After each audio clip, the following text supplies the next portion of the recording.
When my son screamed that night, the whole neighborhood woke up, dogs barking, porch lights snapping on, and me just sitting there on my rocking chair, watching it all burn down in silence. I didn't raise my voice. I didn't even move. Because after months of being stripped of my freedom, my money, and my dignity, that scream was the first sound of justice I'd heard in a long, long time. You want to know why a father smiles when his own son screams? Then stay right here. I'm Nathan Halpern, 60 years old, born and raised in Kansas City.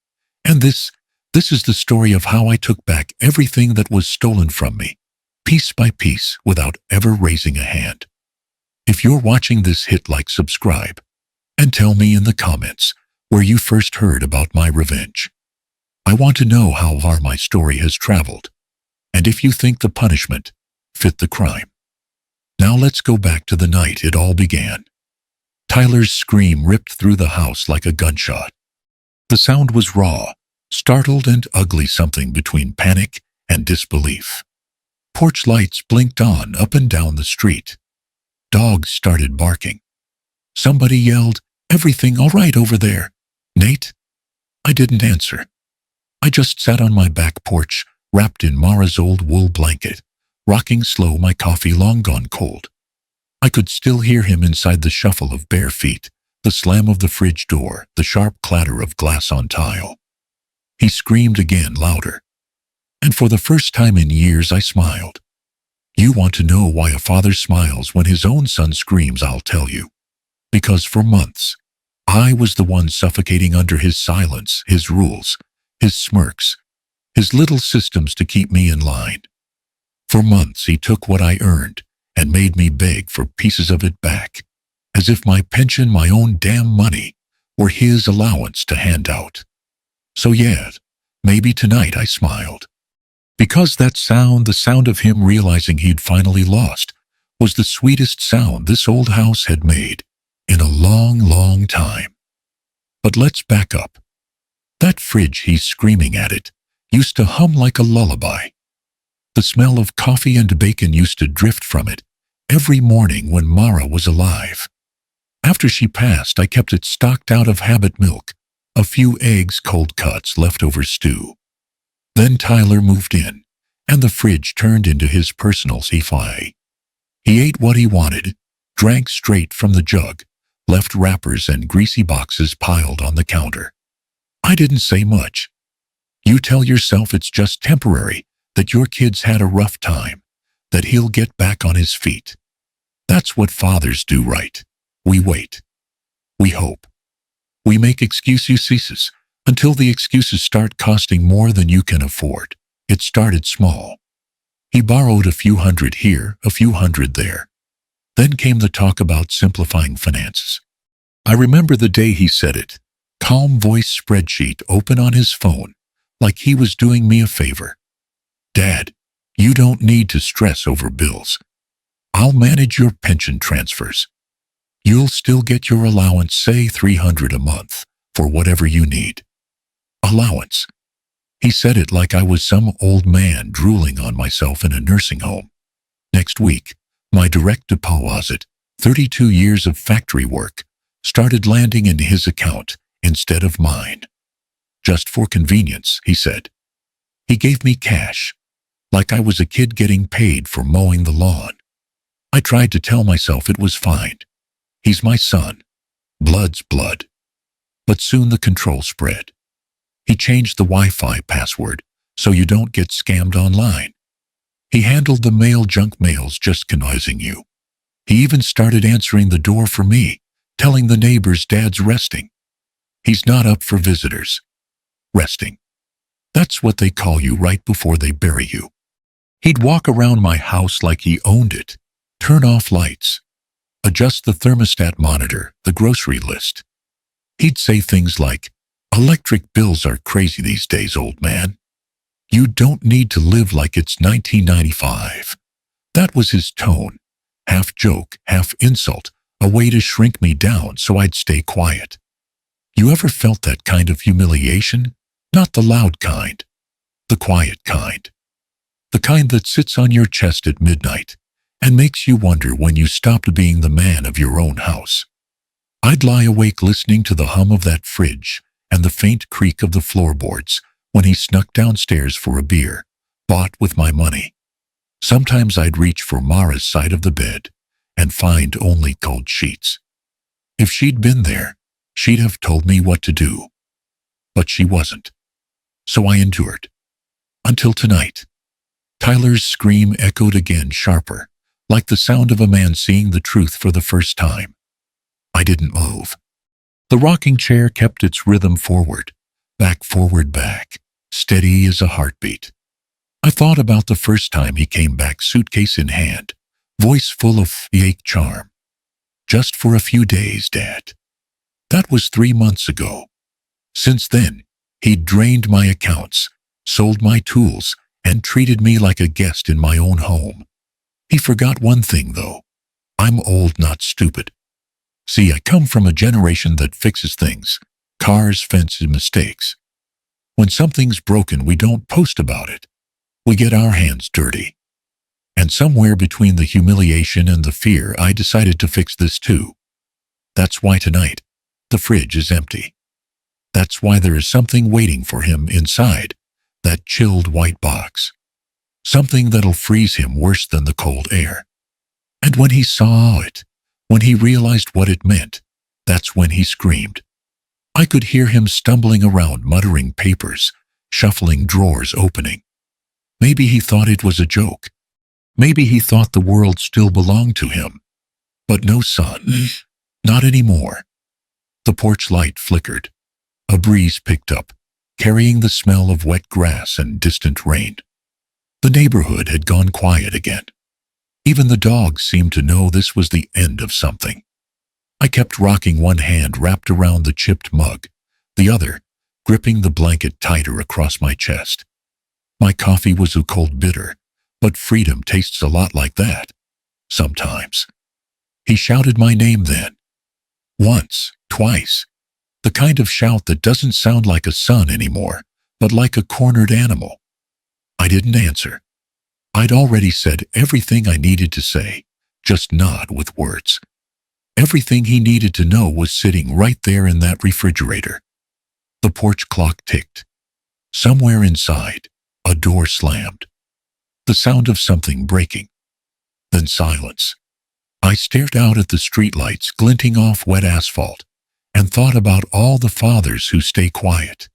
The ones who swallow pride for the sake of peace, who think love means letting your kids strip you bare. It doesn't. Sometimes love means saying enough and meaning it. You might think I'm cruel. You might think I've lost my mind. But if you'd lived through what I did, the months of being reduced to a name on a bank account, a shadow sitting in a recliner, you'd understand that tonight isn't about revenge. It's about reclaiming breath. It's about dignity. Inside, Tyler's footsteps moved again. Heavy. Uneven. Then another noise, something like the dull thud of him dropping to his knees. I took one last sip of coffee, set the cup down and whispered, "You finally get it, don't you, boy?" No answer. Just the low hum of the fridge. You'll find out what's in there soon enough. But for now, just know this tonight is the end of his game and the start of mine. Because this story doesn't begin with that scream. It began 3 months earlier with a casket and a pen. 3 months earlier, Kansas City smelled like rain and cut grass, and the church flowers wilting in the heat. It was the kind of day you can feel in your bones, heavy, swollen, too quiet. They lowered Mara's casket under a ski the color of wet concrete. The preacher spoke about peace and mercy and a life well lived, but all I could hear was the sound of the dirt hitting wood. Each thud was a punctuation mark on 40 years of marriage. Mara was 58. She'd gone in her sleep stroke, the doctor said. Quick, painless. That's supposed to be a comfort, I guess.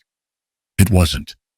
I stood there in my best suit, one I hadn't worn since my niece's wedding tie, crooked hands shaking, staring at the hole in the ground. Folks from the plant came, old union buddies I hadn't seen in years. Earl, who still called everyone brother, clapped my shoulder and said, "She was a good woman, Nate." I nodded. That was true. She was good in all the ways that counted. The kind of good that remembers everyone's birthday, keeps the bills in order, knows where the spare keys are. The kind of good you don't realize you depend on until it's gone. After the funeral, I drove home with the radio off. The house felt bigger, emptier. Her coffee mug still on the counter, her reading glasses by the couch, the faint smell of her shampoo hanging in the hallway. Grief doesn't always come like a storm. Sometimes it just sits with you quiet, like a shadow that refuses to leave. The next morning, I stood in the kitchen staring at the gallon of milk on the counter, trying to remember when we'd bought it. 2 days before she died, maybe. I couldn't be sure. That's when I realized I didn't even know where she kept the bills. Mara had always handled the paperwork. I handled the house, the lawn, the plumbing, the tools, but she managed the life around it. The mortgage, the insurance, the taxes, the passwords to the bank accounts. Now it was just me, a stack of envelopes, and a computer I barely knew how to turn on. For 32 years I worked at the Ford assembly plant, down by the river. Union man, local 248. Hard work, long hours, but it paid the bills. When I took early retirement last year, I thought we'd have time to breathe, to drive Route 6060 like we'd always talked about, maybe visit the Grand Canyon before our knees gave out. Instead, I spent my retirement filling the silence with reruns and bad coffee. 2 weeks after the funeral, I got a call from Anita Patel, the attorney handling Mara's estate. Her voice was calm, clipped, polite. "Mr. Halpern, I need you to come by the office this week to review your wife's documents." Her office was downtown on the 12th floor, smelling faintly of lemon polish and printer ink. She was younger than I expected, mid-40s maybe, with sharp eyes behind thin glasses. "I'm sorry for your loss," she said, sliding a folder across the table. "Your wife was organized. Everything's very clear." She walked me through the will, assets, insurance, bank accounts. The house, paid off 15 years ago, was fully in my name. Her life insurance would cover the small debts. I nodded through it all, my head spinning with numbers. Then Anita looked at me, her tone changing slightly. "There's one particular clause you should be aware of. A precaution your wife added 2 years ago." "Precaution?" I asked. She flipped to the last page and pointed to a section marked "Springing Clause." "In the event your son or anyone else attempts to gain control of your finances through coercion or manipulation," she read, "the full estate will automatically transfer to the Mara and Nathan Halpern Scholarship Fund for trade school students in Kansas City." I blinked. "She wrote that?" "Yes," Anita said. "She was specific. She wanted to protect you. She mentioned being worried about undue influence." I sat there, the words blurring for a second. Mara always 5 steps ahead, always looking out for me, even from the other side. "Your wife also left a letter sealed. I'm instructed to give it to you only if that clause is ever triggered." I nodded slowly. "I hope it never will be." Anita smiled softly. "So do I, Mr. Halpern." When I got home, the mailbox was already full again. Statements, condolences, circulars. The yard needed mowing, the gutters were full, and the sink was leaking again.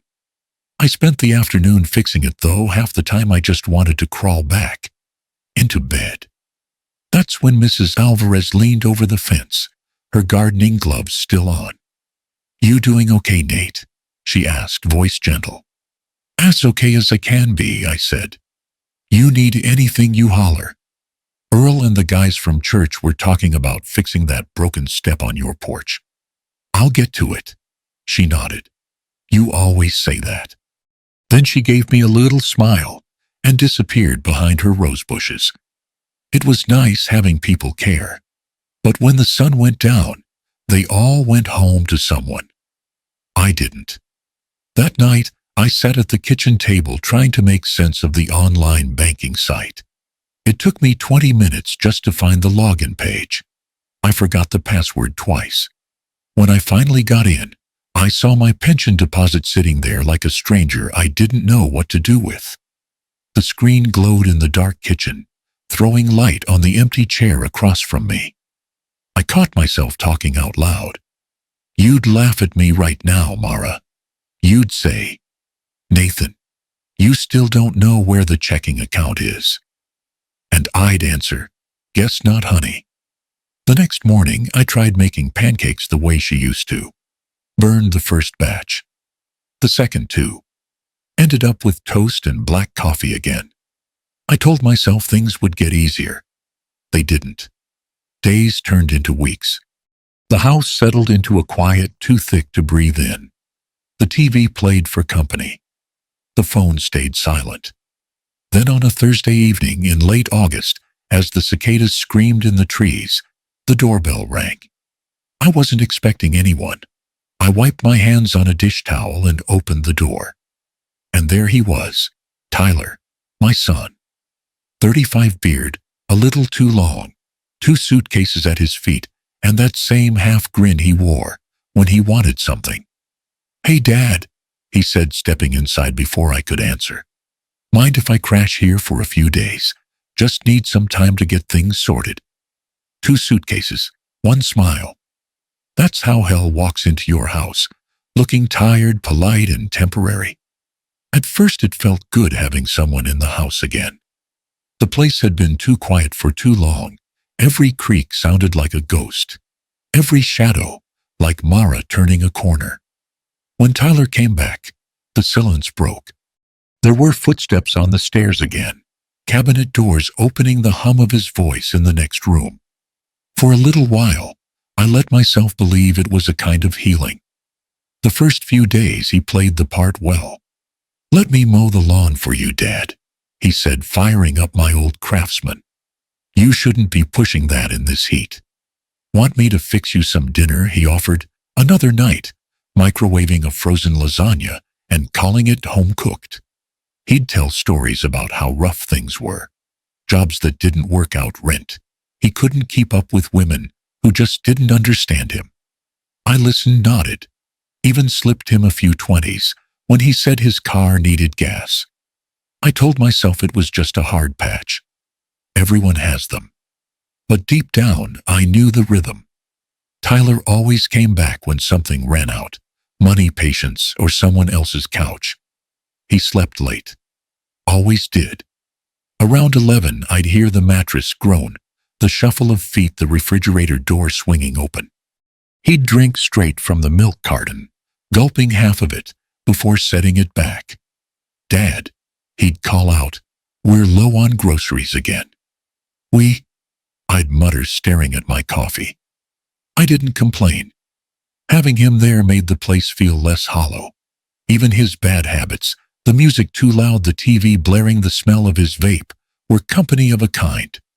But little by little, that company started costing me. The first loan was for interview clothes. "I've got a shot at a sales job, Dad, but I can't walk in there looking like a bum. I just need 200. The second was for a phone. Screen's cracked. Can't get calls from recruiters if my phone's dead. The third was for gas money. He was always running out of gas for jobs that never quite materialized. I gave him the money each time. Because he was my son. Because guilt is a habit that grows old with you. He always said the same thing: "I'll pay you back once I get steady work." But the only steady thing about Tyler was the asking. He'd sit on the couch in his boxers, feet up on the coffee table, scrolling his phone, the volume of his videos echoing through the house. If I said, "Mind turning that down?" he'd grin, "Relax, Dad. You're too uptight." He started making himself comfortable in every sense. He rearranged the living room for better flow, took over the TV remote, changed my football game to some reality show about flipping houses. When I made dinner, he'd poke at it with his fork. "Meat's kinda tough," he'd say, chewing slow. "You gotta tenderize it, Dad." I'd smile tight, pretending it didn't sting. Guess I'm rusty. He'd shrug. You'll get there. There were nights I'd sit in my recliner, watching him scroll on his phone, the light flickering on his face, and I'd think about Mara. How she used to hum while cooking, how she'd talk to me even when I didn't deserve it. The emptiness she left behind had a weight, and Tyler filled just enough of it to make me ignore the rest. He knew that, I think. He sensed the weakness, the hunger for family. That's how manipulators work. They smell what you're missing. A few weeks later, he brought home a woman. Dad, this is Roxy, he said, arms wrapped around her shoulders, like they'd been together for years. She was maybe 28, all smiles and sunshine, hair dyed the color of iced coffee, voice high and cheerful. Hi, Mr. Halpern. Oh my gosh, it's so nice to meet you. Tyler's told me everything. I doubted that. She laughed a lot, called me sir, like we were in a movie, and spent most of dinner talking about manifesting abundance. I didn't understand half of it, but I nodded politely. After they left, I found 2 beer bottles in the sink and a lipstick print on one. That same week, the neighbors called the cops about the music. Officer Darnell, big guy, mid-40s, patient eyes, showed up at my door. Evening, Mr. Halpern, he said. Everything okay here? I could see Tyler over his shoulder, leaning in the doorway, smirking. Yeah, officer, I said quickly. Just a misunderstanding. Darnell gave me a long look, like he'd seen this before. All right then. Just keep it down, yours. After he left, Tyler laughed. Geez, Dad, relax. He's not gonna arrest you for having fun. That's how it went, me, patching the cracks he kept making. The bills started creeping up. Groceries vanished faster. My checking balance dipped lower every week. Still, I told myself it was temporary. He just needed time. One night, I caught him going through the mail. What are you doing? I asked. Just checking for something from the unemployment office, he said too quickly. You always leave this stuff lying around. I should have said something stronger, but I didn't. I just nodded. Okay. Just don't lose anything. The next morning, I found a letter from the bank on the counter, unopened, but out of order, like someone had been in the envelope. That's when the pit started forming in my stomach. Still, when he walked into the kitchen later, rubbing sleep from his eyes, he grinned like the boy I used to coach in Little League. Morning, old man. He poured coffee, took the last of the cream, and leaned against the counter. You know, Dad, he said casually, I've been thinking.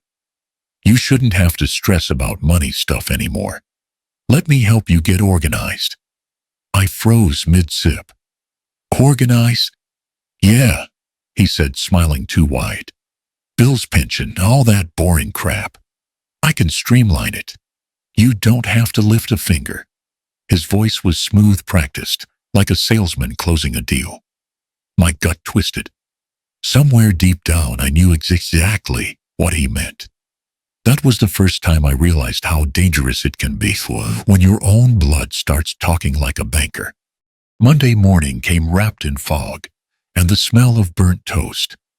I was halfway through my second cup of coffee when Tyler appeared, dressed sharp. For once, collared shirt, hair slicked back, phone in hand.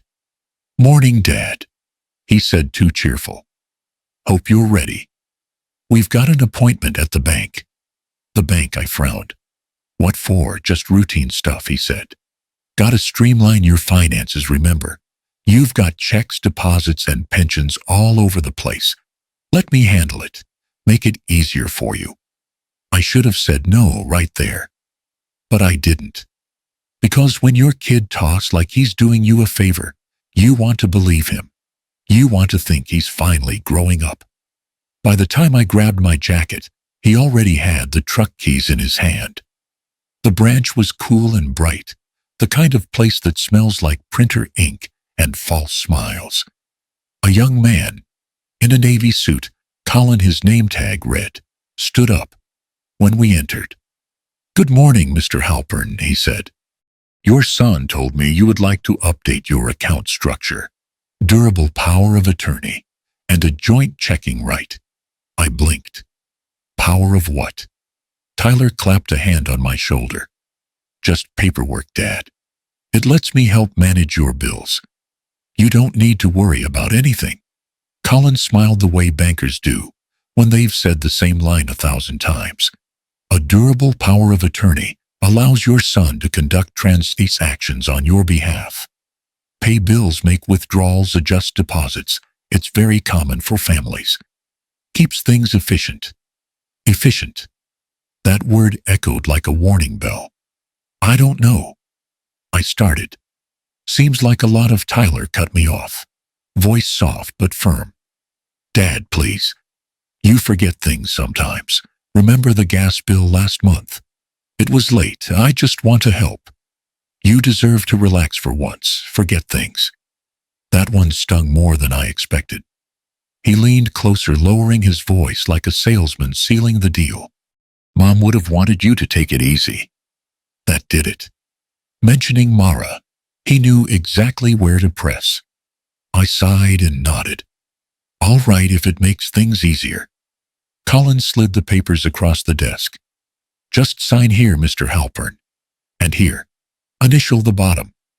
The pen felt heavier than it should have. When I looked up, Colin was already printing copies. Tyler pocketed them, like a man who'd just bought a car. As we walked out, he threw an arm around my shoulder. See, no big deal. You're all set now. Less stress for both of us. He bought us coffee afterward. Black for me, caramel latte for him. He paid with my debit card. That afternoon, he sat at the kitchen table typing on his laptop. Got your pension's direct deposit redirected, he said. Now it'll go right into the new account. I'll take care of bills, groceries, everything. You'll get your monthly allowance, $300 cash. That's plenty, right? Allowance, I repeated. He smiled without looking up. Yeah. For your stuff. Magazines, gas, whatever. You don't need much. He said it like he was talking to a child. A few days later, he canceled the internet. Wi-Fi, bills too high, he said. You just check emails anyway. He installed a cheaper thermostat, one he could control from his phone. Electric bills, crazy, Dad. We gotta be smart about this. When my phone rang, he answered. Hey, this is Tyler, Nate's son. He's resting right now. Can I take a message? Resting? He said it so often people must have thought I was bedridden. Earl called from the Union Hall one afternoon. I heard Tyler's voice through the door. Yeah, he's not feeling great these days, but I'll tell him you called. The call ended before I could reach for the phone. Later that week, Mrs. Alvarez stopped by with a casserole. Tyler met her at the porch, thanked her, then handed it back. Appreciate it, but Dad's on a special diet. Doctor's orders. I watched from the window as she walked away, confused, holding her own dish. That's when the house really went quiet. The kind of quiet that makes you question if you still exist. Tyler spent most of his time online, managing investments, he said. When I asked what kind, he laughed. You wouldn't get it, Dad. It's crypto stuff. Every time I hinted at wanting access to my account, he brushed it off. Relax, you'll just mess something up. I've got it handled. I told myself he was just helping. That maybe this was what modern sons did: take over, manage, organize. But sometimes late at night, when the house creaked and the fridge hummed, I'd catch myself thinking, this isn't help. This is ownership. Then came the memory jabs. Little remarks slipped in like knives wrapped in sugar. You forgot your coffee on the counter again, Dad. You already told me that story yesterday. Maybe I should write things down for you just in case. Each one smaller than the last, but together they built a cage. I felt myself shrinking inside my own home, one helpful act at a time. One evening, I sat in the recliner flipping channels when my phone buzzed with an email alert. Bank of America, transaction notice. $12 $470 withdrawal process. I stared at it. My pension had barely cleared that morning. From the other room, I heard Tyler laughing loud and careless. I didn't know what the number meant yet, what it would become. But something cold settled in my gut. It was the first time I realized I'd signed more than papers that day. I'd signed my freedom away. It was a Wednesday morning, late September, when I found out what my son had really been doing with my money. Tyler had left his laptop open on the dining table, careless, maybe drunk on his own confidence. The screen was still glowing, an email inbox littered with receipts. I only meant to close it. But then I saw one word that froze me: Riverside District Lofts. My finger hovered over the touchpad. One click opened a PDF, an invoice for Unit 5cc, Riverfront Lofts. A sleek downtown address, the kind of place with rooftop patios and valet parking. The document listed Tyler's name, and next to it, Roxy's. The down payment was $28,000, paid by transfer from N. Halpern's savings account. My heart started hammering. I scrolled and more files popped up: purchases from a luxury furniture store, stainless steel appliances, a wall-mounted OLED TV, transfers through Zelle, Venmo, Cash App, thousands at a time. Then a note in his messages: crypto losses hurt, but I'll make it back when Bitcoin rebounds. Crypto, that was the word he'd used so casually before you wouldn't get it. Dad. My hands shook on the mouse. The total, just from what I could see, was well over $60,000. There were delivery confirmations too, emails from Home Depot Pro and Restoration Hardware, all addressed to Unit 5cc. He hadn't been managing my finances. He'd been robbing me blind to build a life somewhere else. A life with her. For a second, I couldn't breathe. I just stood there staring at the glowing screen, feeling the same way I had the day they lowered Mara's casket, like the world had dropped out from under me. I closed the laptop, careful not to make a sound. The air felt heavier, charged. Upstairs I could hear Tyler snoring, that long, ugly drag of someone sleeping easy because they believe they're untouchable. I wanted to shout, to storm up there, grab him by the collar and demand answers. But I didn't. Because I realized something: if I exploded now, I'd lose everything: my money, my case, and my proof. I had to be smart. That afternoon I drove to the grocery store, still shaking. I must have looked half crazed wandering the aisles, because someone tapped my arm gently and said, "Mr. Halpern, are you okay?" It was June Alvarez, Mrs. Alvarez's daughter. I hadn't seen her since she was a teenager, but now she was 30-something, wearing a blue jacket with a City Seal Department of Human Service. "Oh, hi, June," I managed, just grabbing a few things. She studied me, frowning. "You don't look okay." I hesitated, then shrugged. "Just tired, that's all." Her tone softened, but her eyes didn't. "My mom said your son's living with you now. Everything all right at home?" Something in her voice, professional, cautious, made me pause. I looked down at my hands gripping the cart handle. "He's been helping with finances." "Helping?" she repeated slowly. "Do you have access to your own money?"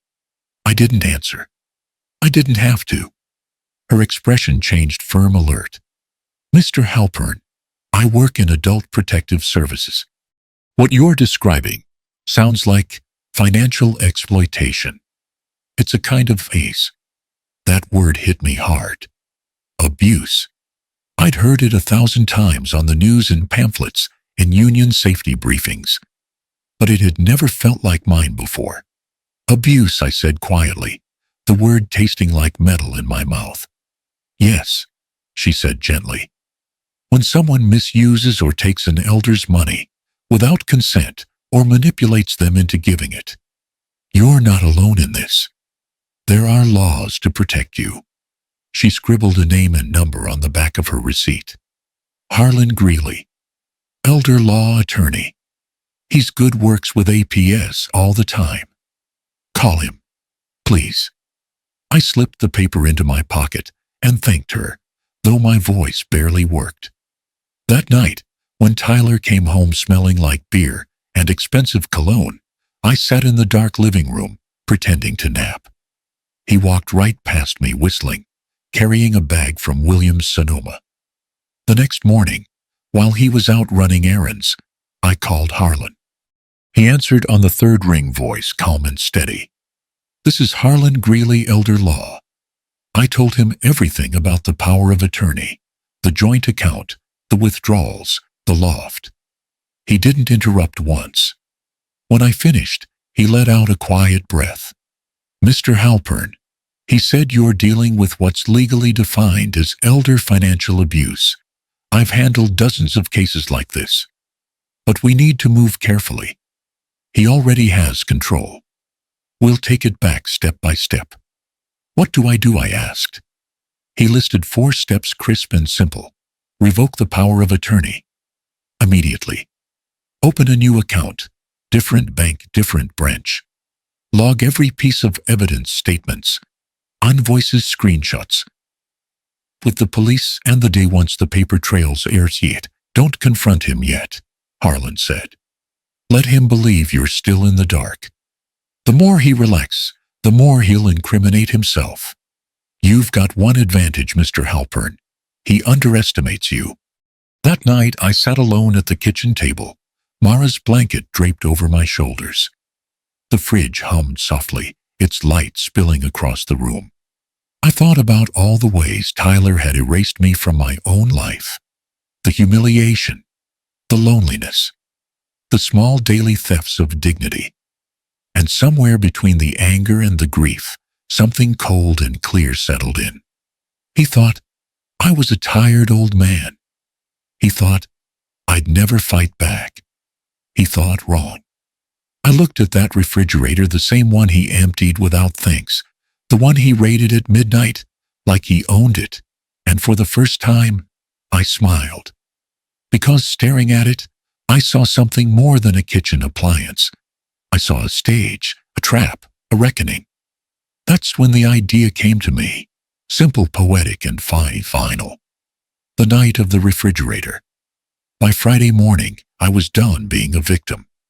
The sun wasn't even up when I backed the old Ford out of the driveway. The air was cold mist rolling low across the lawns. For the first time in months, I felt something close to purpose. My first stop was Midwestern Community Bank, the same one where Tyler had marched me in to sign away my life. Inside, the lobby smelled like fresh paper and cheap coffee. Colin, the young branch manager in the navy suit, recognized me right away. Good morning, Mr. Halpern, he said, cautious. Your son not with you today? No, I said evenly. This one's just between you and me. His polite smile faltered when I slid the folder across his desk. Revocation of power of attorney, notarized by Harlan Greeley himself. I need this processed immediately, I said. He no longer has authorization on any account in my name. Colin adjusted his tie. Of course. We'll get that handled right away. He typed for a while, then glanced up. Would you like to change your PIN and online login credentials as well? Yes. Everything. He handed me a fresh card, blank chip still gleaming. Done. But Marcia Halpern, if your son attempts to access your account, we're required to flag it and notify law enforcement. You okay with that? I'm counting on it, I said. From there, I drove across town to the Kansas City Federal Credit Union, a smaller, quieter branch. The kind of place where the tellers still call you home. I opened a new savings and checking under my name. Only no joint accesses, no linked logins. I transferred every cent left from my pension, what Tyler hadn't burned through, to the new account. It wasn't much, but it was mine. Before leaving, I set up SES transaction alerts and a credit freeze across all 3 bureaus. No one, not even my own son, would open anything in my name again. By the time I left the bank, the fog had lifted, and so had something inside me. Next stop, Walmart Supercenter. I walked in like any other retiree, and walked out with a $30 nanny cam, shaped like a smoke detector. On sale. I mounted it in the living room that afternoon, aimed perfectly at the desk where Tyler always left his laptop. If he accessed my accounts again, I'd have proof. That evening, I spent 3 hours scanning and printing. Every invoice, every lease, every cash transfer. I labeled each one with dates and dollar amounts. By the time I finished, my dining table looked like a war map. Then came the part that made my hands shake. The 48-hour notice to quit under Jackson County Housing Ordinance. Legal language cold and sharp. Tenant is hereby required to vacate premises within 48 hours for cause. I filled in Tyler's full name and date of birth. Harlan had already taken care of the rest. He'd filed a temporary order of protection, TFO, under Missouri Statute 565.188, Elder Abuse by Financial Exploitation. APS through June opened a case file complete with my witness statement and the bank documentation. This gives you immediate protection, Harlan said on the phone. If he so much as raises his voice or refuses to leave, call 911. The order's live. Officers can serve it on the spot. I thanked him. He paused. Mr. Halpern, you've done everything right. Don't lose your nerve now. I won't, I said quietly. By dusk, the plan was set. I called Officer Darnell, the same patrolman who'd come for the noise complaint weeks earlier. Told him I might need backup tonight. He didn't ask questions, just said, I'll be on shift till midnight. If anything happens, you call, and I'll be there in 5. I hung up and got to work. First, the refrigerator. I emptied every shelf. Out went the beer, the leftovers, the takeout boxes. Out went the milk he drank from the jug. The fridge door groaned as I cleaned it bare, one last act of eviction. Then I placed a single manila envelope in the center of the empty shelf. Inside, I stacked everything that mattered.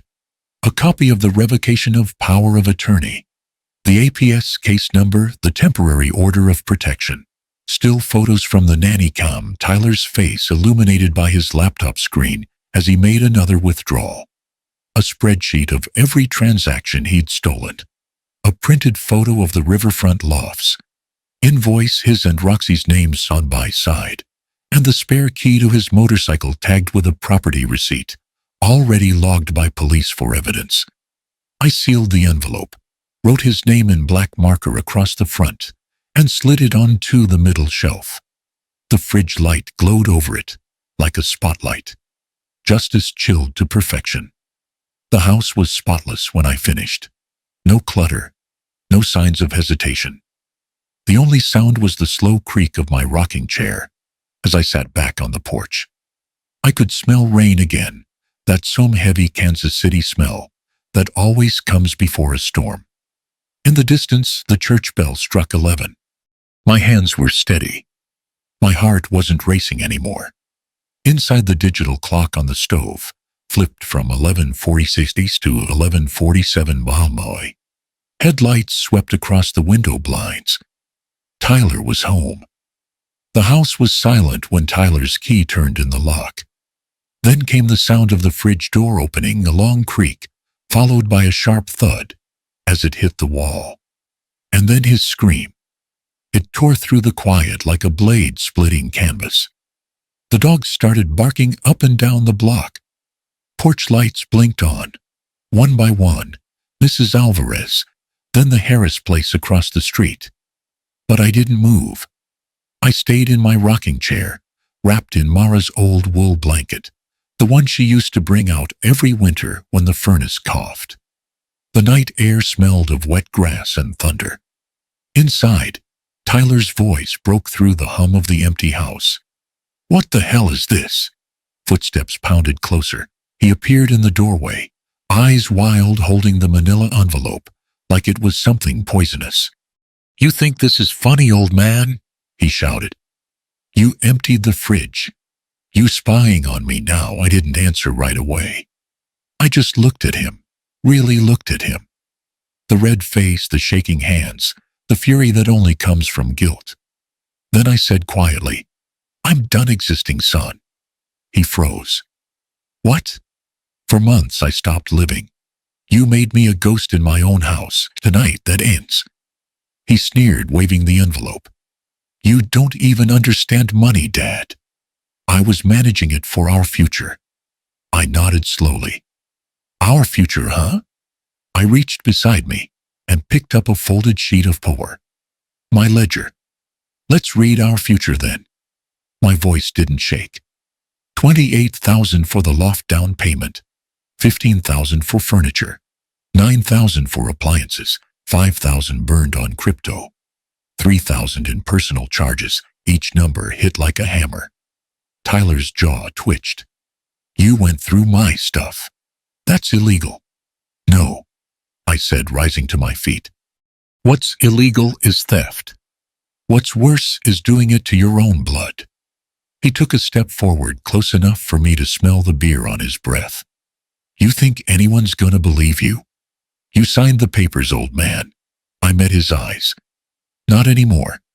The power of attorney's revoked. The case is open. There's a restraining order with your name on it in that envelope. He blinked, disbelief, flickering into rage. You went to the cops. I went to the law, I corrected. And the law finally showed up for me. He shouted something I couldn't even understand and kicked the chair beside me, sending it crashing into the porch rail. You ungrateful. After everything I did for you, I pressed a button on my phone. Speed dial 1. The line clicked instantly. Kansas City PD, the dispatcher said. This is Nathan Halpern, I said evenly. Serving a temporary order of protection. Active case number 2429A. He's here. Tyler lunged forward, but stopped when I met his stare. For the first time he looked unsure, like he was realizing the ground under him was no longer his. Within 6 minutes, the red and blue lights washed over the yard. Officer Darnell stepped out first, calm as Sunday.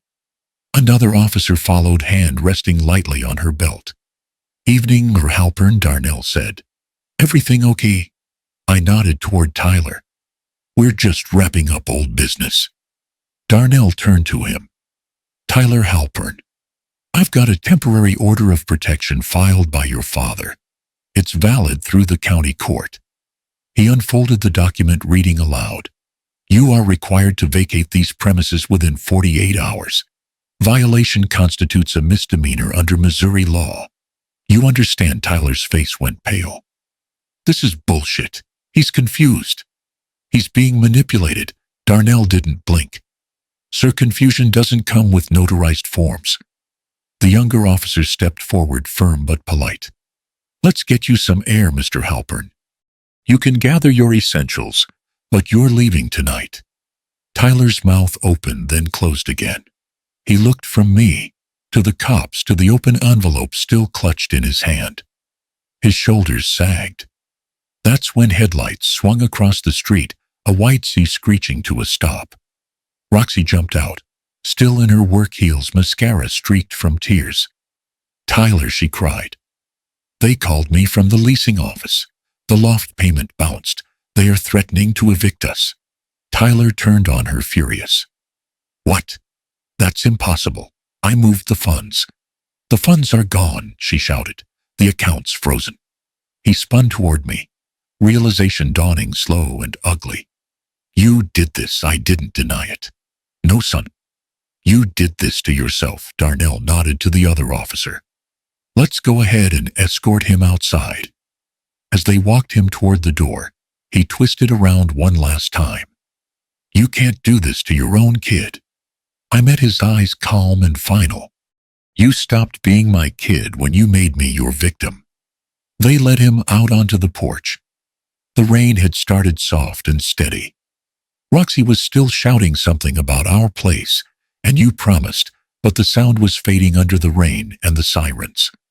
Tyler turned, looking at me, through the downpour, drenched and furious. "You'll regret this, old man." I closed the door slowly. The latch caught. Click. The house was quiet again, except for the ticking of the kitchen clock. I went back to my chair, sat down and watched the lights flashing off the wet pavement outside. And I said to no one in particular, "This is only the first bill coming due." The wheels of justice don't turn fast in Jackson County, but they turn steady. By mid-November, the district attorney's office had officially opened a case, State of Missouri versus Tyler J. Halpern. Financial exploitation of an elder disabled person. Theft by deception, Class B felony. I never thought I'd see my son's name printed on a charging document. It didn't feel like victory. It felt like a funeral all over again, just hotter. Harlan told me from the start, "We're not after revenge, Nathan. We're after accountability." So I followed his lead. APS investigator June Alvarez sat beside me during every interview.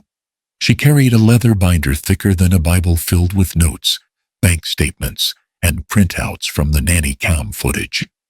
She spoke gently, but she never let anyone downplay what happened. "This isn't a family dispute," she told the prosecutor, a young woman named Keller. "This is a pattern of coercion, isolation, and control." He stripped his father's autonomy. Keller nodded, jaw tight. "We'll build it right." The arraignment came and went fast. Tyler in handcuffs, head down, public defender whispering in his ear. He didn't look at me. Maybe he couldn't.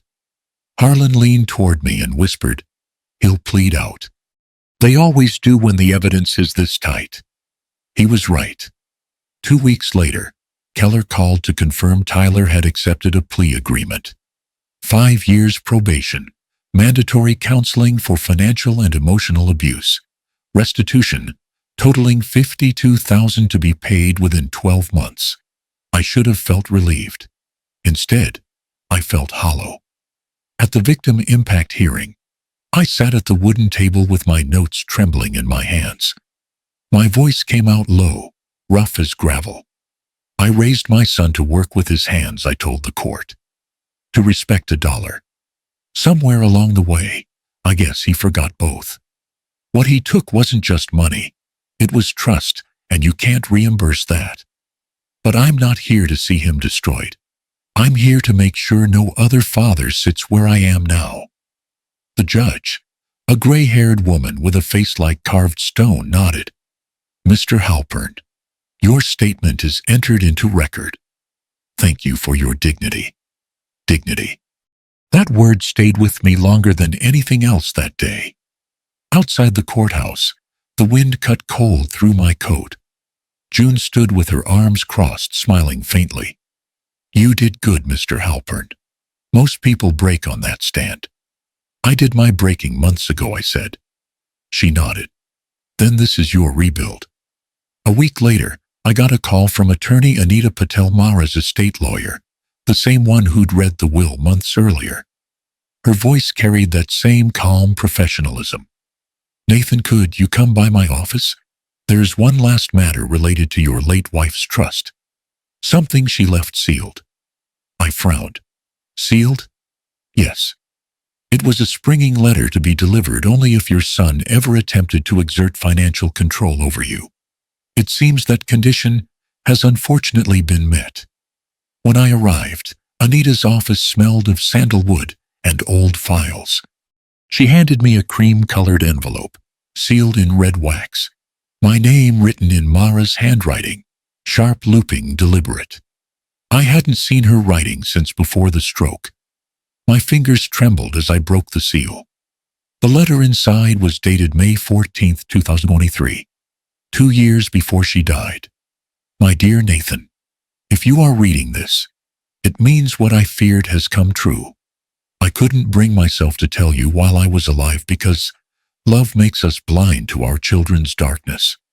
I hired a private investigator once quietly after Tyler asked you for business loans.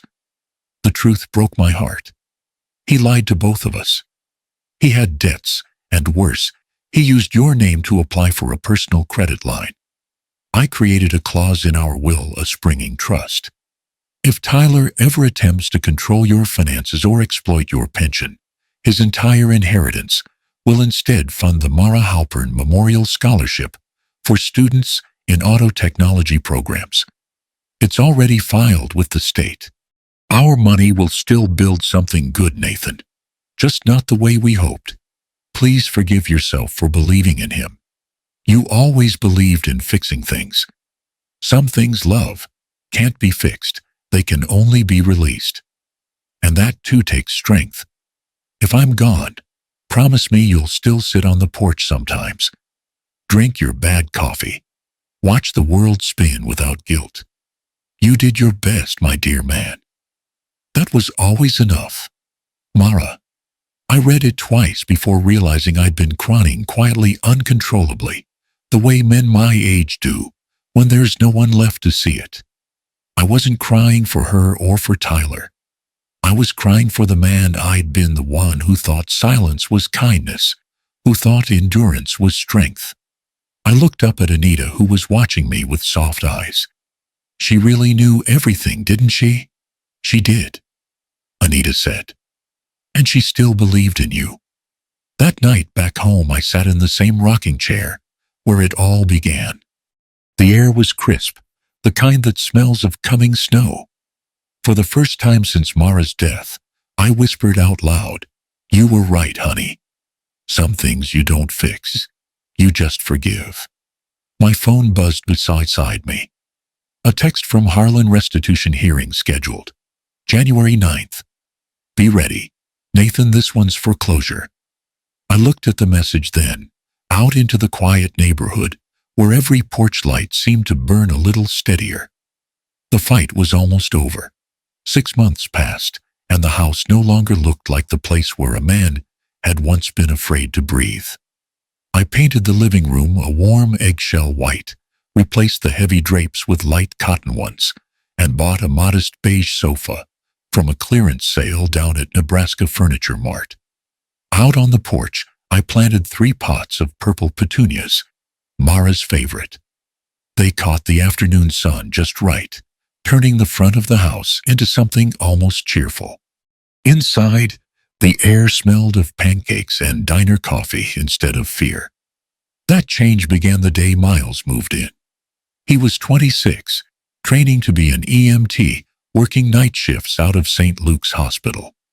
When he came to see the ad I'd posted at the community board, he'd been nervous, hat in hand, uniform shirt, still wrinkled from a long shift. The room small, I'd warned him. Old carpet, creaky floor. He'd smiled. "As long as it's quiet, sir. I just need a place to sleep between shifts." He moved into the back room, Tyler's old room. Only now it smelled of detergent and coffee, not beer and resentment. Miles was tidy, respectful, and always paid rent on time. Sometimes after his night runs, he'd bring home diner leftovers, and we'd eat together before dawn. He called me Mr. Halpern at first. Then one morning, halfway through a plate of pancakes, he said, "You know, you remind me of my old man. Only calmer." I laughed. "That's because I used to be loud, son. Life sanded me down." He grinned, poured more syrup, and the sound of that laughter filled the kitchen, like light through clean glass. Little by little, the house began to breathe again. I started attending the senior center workshops downtown, the ones about digital safety and scam awareness. One afternoon, they asked me to speak. So I stood there next to my old church buddy Earl and told a room full of retirees what I wished someone had told me sooner. "Don't let love blind you to manipulation," I said. "Your kids can make mistakes, mine sure did, but you still have a right to protect yourself. Freedom isn't selfish. It's survival." Some of them nodded, some cried quietly, some took notes. When it ended, an older woman with shaky hands squeezed mine and whispered, "You gave me courage, Mr. Halpern." That night, I came home feeling lighter than I had in years. I brewed coffee, sat on the porch, and watched the fireflies rise over the yard. Miles's car wasn't back yet. His shifts usually ran late, The house behind me hummed softly, steady, peaceful. Then my phone buzzed. A number I hadn't seen in months. Tyler. The message was short, almost pitiful. Dad. I got laid off. Roxy left. I'm sleeping on a friend's couch. I know I messed up. I just need a few $100 to get back on my feet. Please. I stared at the words for a long time. The old ache came crawling back, guilt memory that cursed reflex to fix. But this time I didn't reach for my wallet. I typed one word. No. Then I hit send. I didn't block him. I didn't curse him. I just let the silence do what years of shouting never could: draw a line. Justice, I'd learned, isn't about destroying someone. It's about making them face the weight of what they've done. Inside, the clock ticked toward midnight.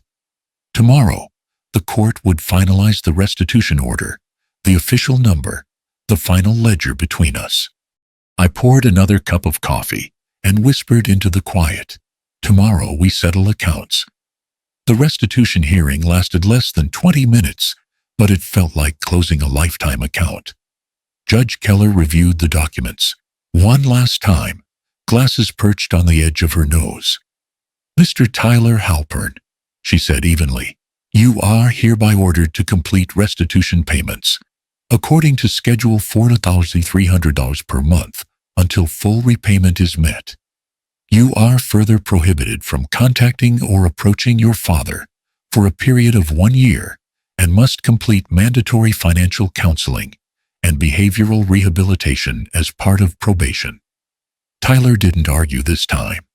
No smirk, no swagger, just a faint nod and a hollow, yes, Your Honor.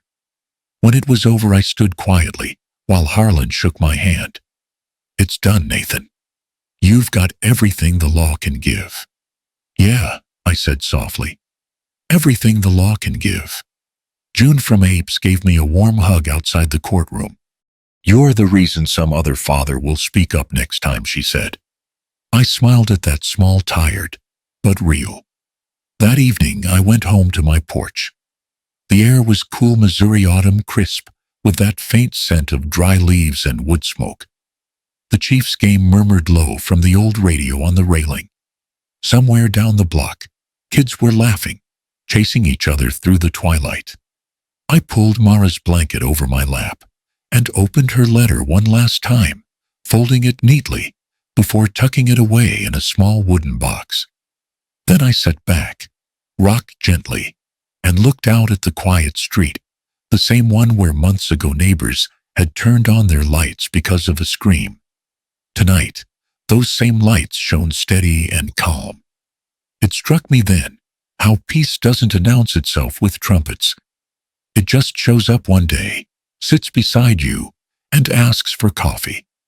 I thought about everything I'd lost and everything I'd reclaimed. My money, sure, but more than that, my dignity. There is something they don't tell you about getting older. It's not the body that breaks first, it's your sense that you still matter. Once someone starts treating you like you don't, the real battle begins. So if you're out there listening, someone's father, mother, widow, veteran, teacher, remember this. Respect isn't a souvenir your kids get to keep. It's rent. They pay on time with how they treat you. If that rent stops coming, you have every right to collect. Call it what it is. Abuse, and don't face it alone. Call APS. Call a lawyer. Call a friend. But call someone. Because silence is how they win, and dignity is how you take yourself back. The night deepened, the game's commentary fading into static. I leaned back, eyes on the stars. People still ask what was in the refrigerator that night. It wasn't poison or cash, or some grand symbol of revenge. It was an envelope, neatly sealed.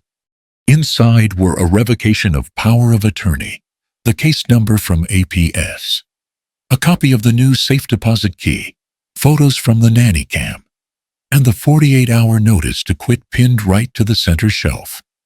The only thing left in that fridge besides that envelope was light, bright, clean, and cold.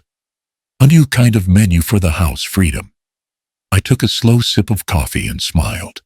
Not the grin of a man who'd won, but the quiet relief of someone who'd finally stopped losing. Sweet revenge, I murmured to the night the human way.